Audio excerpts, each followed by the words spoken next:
आप देख रहे हैं आइपा और मैं हूं आपके साथ अमृता चौहान। पहले मैं आपको बता दूं कि आइपा है क्या। आइपा सामाजिक जो मुद्दे होते हैं, जो समस्याएं होती है, वो सरकार तक पहुंचाती है। हम सामाजिक सरोकार की बात करते हैं, हम देश की समस्याओं की बात करते हैं और उन समस्याओं को सुलझाने की बात करते हैं। आइपा लोगों को मंच देता है कि उनकी समस्याएं वो उठाएं और हम इन समस्याओं को सरकार तक पहुंचाएं। तो आइपा का मकसद आपको अब समझ आ गया होगा। और आज खास मकसद ये कि आज आपकी मुलाकात एक खास शख्स से कराने जा रहे हैं, जिन पर सपा सुप्रीमो अखिलेश यादव ने अपना विश्वास जताया है और उन्हें टिकट दी है गाजियाबाद से। और उनका नाम है विशाल वर्मा। उन्हीं से जानते हैं, उन्होंने आज नॉमिनेशन भी किया है। नॉमिनेशन कैसा रहा और क्या जाएंगे जनता को बोलकर वोट मांगने के लिए। विशाल वर्मा जी, आपका स्वागत है। बहुत बहुत धन्यवाद, बहुत बहुत धन्यवाद अमृता जी। कैसा रहा नॉमिनेशन आपका? नॉमिनेशन बहुत बढ़िया था। अखिलेश यादव की उम्मीदों पर कैसे खरा उतरेंगे? उन्होंने विश्वास जताया है आप पर। अखिलेश जी ने, भैया ने मुझ पर विश्वास किया है। वो विकास पुरुष हैं, विकास की बात करते हैं। मैं उनके आदेश पर जैसा वो बोलेंगे वैसा कार्य करते रहेंगे। उनकी उम्मीदों पर पूरा खरा उतरूँगा, क्योंकि गाजियाबाद के अंदर एक जनरल सीट पे एक दलित व्यक्ति को टिकट देना अपने आप में एक बहुत बड़ी बात है। हमारे विकास पुरुष समानता की बात करते हैं, विकास की बात करते हैं। उन्होंने और पार्टियों के लिए एक मिसाल पेश की है कि एक सीट पर एक दलित व्यक्ति को, पढ़े लिखे व्यक्ति को भी खड़ा किया जा सकता है। समानता के लिए उन्होंने सबसे बड़ी मिसाल पेश की है। पहले आप बसपा में थे, सपा से कैसे प्रभावित हुए और बसपा का दामन छोड़कर सपा में आए? बिल्कुल, मैं पहले बसपा में था। मैंने आपको अभी बताया कि समाजवादी विकास की बात करती है। केवल विचारधाराओं की लड़ाई है। कोई भी राजनीतिक व्यक्ति हो, विचारधाराओं की लड़ाई लड़ता है। हर व्यक्ति राजनीतिक जो भी होगा वो चाहेगा कि अपने लोगों का भला हो, अपने समाज का भला हो, उनका विकास हो। बसपा के अंदर अब ये सिस्टम रहा नहीं। लेकिन अतुल गर्ग से भी मेरी मुलाकात हुई थी 5-6 एक हफ्ते पहले, आप कहें तो उनका ये कहना था कि 2017 में हमने तो जितना काम किया है हम गिना नहीं सकते। अगर पिछली सरकारों ने काम किया होता तो 2017 में जनता ने सबक नहीं सिखाया होता। आप क्या कहेंगे? देखिए, काम गिना इसलिए नहीं सकते कि उनके पास गिनती नहीं है। वो 0 तक इनकी गिनती खत्म हो जाती है, वो 1 तक नहीं पहुंच पाते। काम होता तो दिखाई देता। आपका कहने का ये मतलब है कि बीजेपी निष्पक्षता से काम नहीं करती है? बिल्कुल नहीं करती। ये तो आप भी देखती हैं। आप भी देखिए, एक बहुत बड़ा मुद्दा अभी हाल में ही हुआ, लखीमपुर खीरी वाला। उनके मंत्री हैं, अभी तक क्या हुआ? तो दूसरे होते प्याज के रेट बढ़े तो सड़क पे प्याज की माला पहन के आ जाते हैं। इनके रेट सरकार में देखिए, पेट्रोल के रेट क्या हैं, सब्जी के रेट क्या हैं, अनाज के रेट क्या हैं, तो सबको दिखाई दे रहा है। जनता के पास क्या अब बोलकर आप वोट मांगने जाते हैं? हालांकि अभी तो डोर टू डोर जा रहे होंगे, क्योंकि चुनाव आचार संहिता, चुनाव जो कोरोना प्रोटोकॉल्स है वो है, फिर डिजिटली ही आप कर पा रहे होंगे। लोगों से जब मुलाकात होती है तो किस तरह की बात होती है? क्या कुछ समस्याएं वो आपको बताते हैं और आप उन्हें क्या विश्वास दिलाते हैं? देखिए, जनता परेशान तो है, सभी चीज़ें दुख रही है। कोरोना की दूसरी लहर आई, इसमें लोग बड़े दुखी, बड़े परेशान हुए।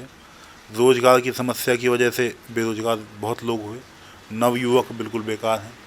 एक धार्मिक उन्माद केवल फैलाकर, ये लोगों को बरगलाकर माहौल ख़राब करने का काम करते हैं। लोगों का ये कहना है कि छोटे छोटे दलों को सपा ने मिलाया क्योंकि उन्हें डर था कि कहीं नुकसान ना हो जाए, कम से कम जो मार्जिन है उसको मीट कर पाए। आप क्या कहेंगे इस पर?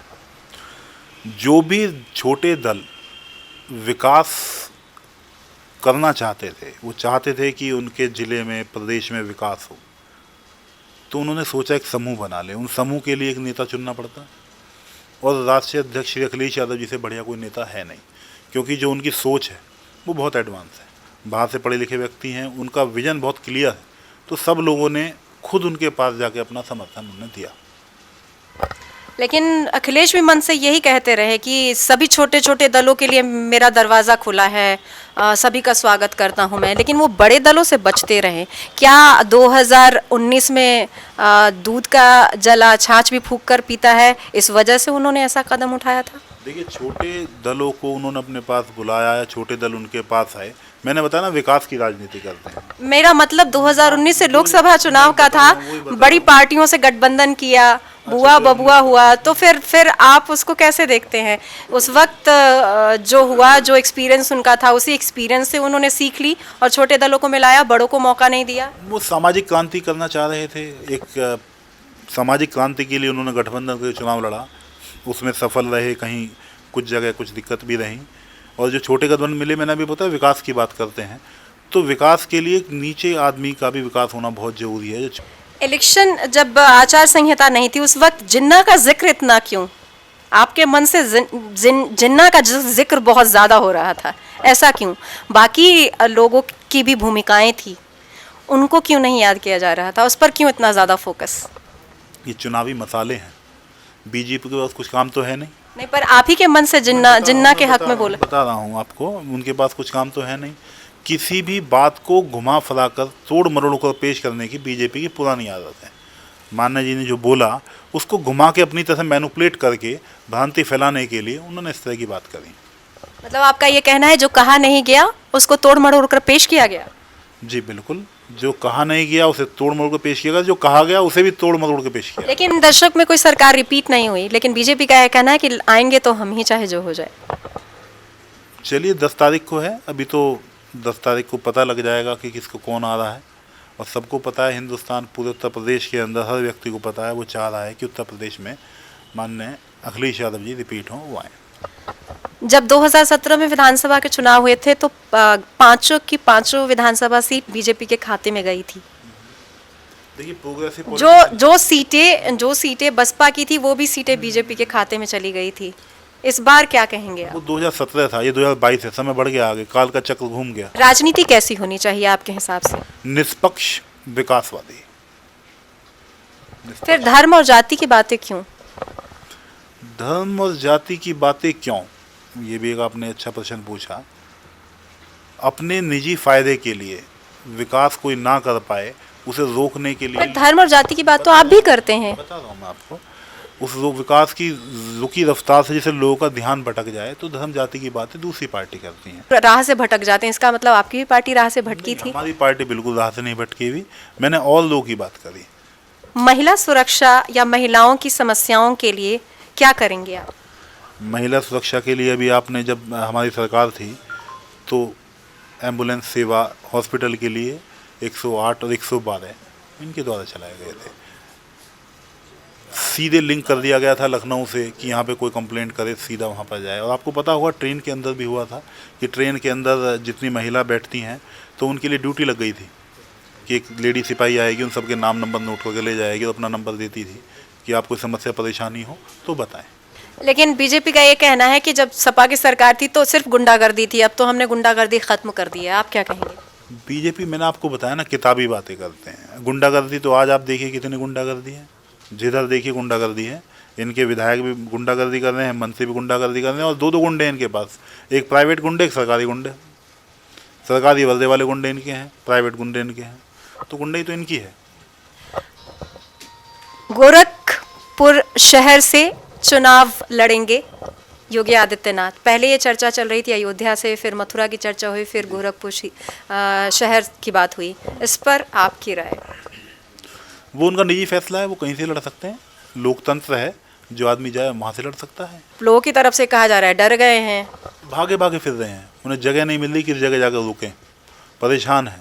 नहीं, आपने अभी कहा उनकी निजी राय थी, फिर आपने कहा, मैं इसलिए बताऊँ, आपने पूछा मुझसे इसलिए मैंने आपको बताया। मेरा तो मानना ये है उनकी निजी राय कहीं भी चले जाएं, लेकिन निजी राय बनी भी तो इसी वजह से है कि कहीं उन्हें पैर टिकाने के लिए जगह नहीं मिल रही।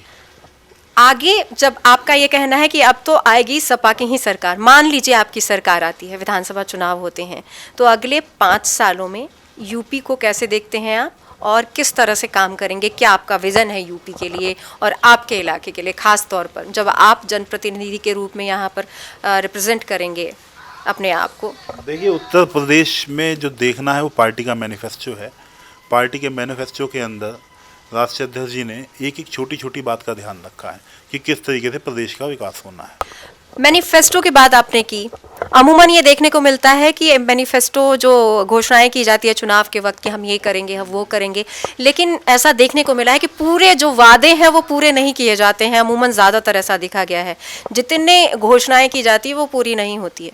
इस पर आप क्या कहेंगे, चाहे वो कोई भी सरकार हो? हमारे पुराने चुनाव के बाद सब भूल जाते हैं? हाँ बिल्कुल, जो अन्य दल हैं वो चुनाव के बाद भूल जाते हैं, चुनाव तक बोलते हैं। जैसे 15 लाख, आपको पता है, बहुत सारी चीज़ बीजेपी ने बोली, वो सब चुनावी वादे थे। हमारे राष्ट्रीय जो वादे करते हैं वो पूर्ण करते हैं।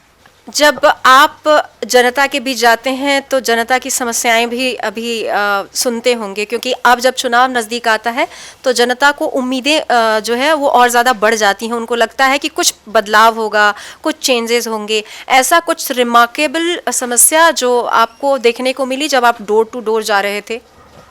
जनता पब्लिक जो है हमारी गाज़ियाबाद की, वो बीजेपी से परेशान हो गई और उसे ये दिखाई दे गया कि अखिलेश जी आ रहे हैं, तो बड़ी खुश है। कांग्रेस ने महिलाओं को 40% वोट टिकट देने की बात कही है और वो दे भी रहे हैं। उसको कैसे ले रहे हैं आप? क्या महिलाओं की भागीदारी जैसे कांग्रेस बढ़ा रही है, आपका फ्यूचर में कभी ऐसा विजन है? आपको नहीं लगता कि महिलाओं की भागीदारी पॉलिटिक्स में बढ़नी भी चाहिए? देखिए, ऊपरी स्तर का विषय है ये। मैं तो सिर्फ गाज़ियाबाद की राजनीति में अभी तक सीमित हूँ। आप आमजन के लिए क्या मैसेज देना चाहेंगे जब आपको आप पर भरोसा जताया गया है तो आईपा के माध्यम से? मैं मैसेज देना चाहूँगा आईपा के माध्यम से कि मुझ पे विश्वास कीजिए। विकास पुरुष श्री अखिलेश यादव जी के विकास के रथ को आगे दौड़ाइए, उनके पहियों को मजबूत कीजिए, मुझे जिताइए। मैं विश्वास दिलाऊंगा, मैं आपसे वादा करता हूं कि गाज़ियाबाद के अंदर जितनी मूलभूत समस्याएं हैं उस सब के निस्तारण में खड़ा रहूंगा। 24 घंटे आप लोग के साथ खड़ा रहूंगा। आईपा आपने देखा कि हमेशा सामाजिक मुद्दों को उठाती रही है। एक मंच भी आम लोगों को आईपा दे रही है कि वो आए, अपनी समस्याएं बताएं, हम सरकार के पास जाएंगे, आपको बताएंगे। तो आपको आईपा का ये इनिशिएटिव कैसा लग रहा है? चौथा स्तंभ है, मैंने थोड़ी देर पहले बताया था, और ये चौथा लोकतंत्र का जो स्तंभ है ये आदमी का माइंड घुमा देता है। अब जैसे बीच में आपने सुना गोदी मीडिया, मुझे तो पता नहीं, मैं तो अखबार में टीवी में देखता था गोदी मीडिया। अब वो कौन सी गोदी मीडिया है वो हमें आज तक समझ में नहीं आई। तो लोकतंत्र का जो चौथा स्तंभ है बड़ा निष्पक्ष है और निष्पक्ष होना चाहिए जी। क्योंकि एक आम जनता का बड़ा विश्वास है। खबरें कहीं हवा से उड़ के नहीं आती हैं, मीडिया के माध्यम से आती हैं। और सामाजिक, और जो इस समय जो सोशल मीडिया पे क्रांति हुई है वो आप जैसे लोगों ने क्रांति लाए। पहले तो टीवी देखते थे, चला गया एंटीना घुमाते थे, अब तो कहीं खड़े हो जाओ, मोबाइल खोलो, न्यूज़ देखो। आपने बताया 10 मिनट बाद मैं देख लूँगा। तो बहुत बड़ा योगदान है आप लोगों का, आप जैसे लोगों का जो सोशल मीडिया पे अपना चैनल बनाकर न्यूज़ दे रहे हैं, आईपा का और भी लोगों का। विकास की गति में भी आपका बहुत बड़ा योगदान है।